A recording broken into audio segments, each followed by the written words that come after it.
Manajemen Sriwijaya FC melalui tim pencari bakatnya masih terus menyaring calon pemain untuk mengisi skuad elit Pro Akademi Sriwijaya FC U20. Meski sudah menemukan sejumlah talenta potensial, proses seleksi belum berhenti.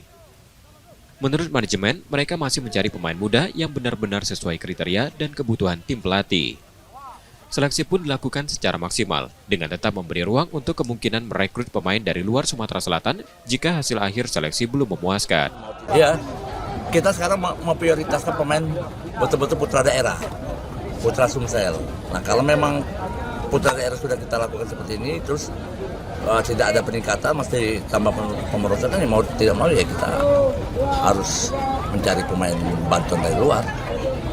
Itu terpaksa, bukan disengaja tapi terpaksa untuk menutupi, tapi kita prioritaskan pemain lokal.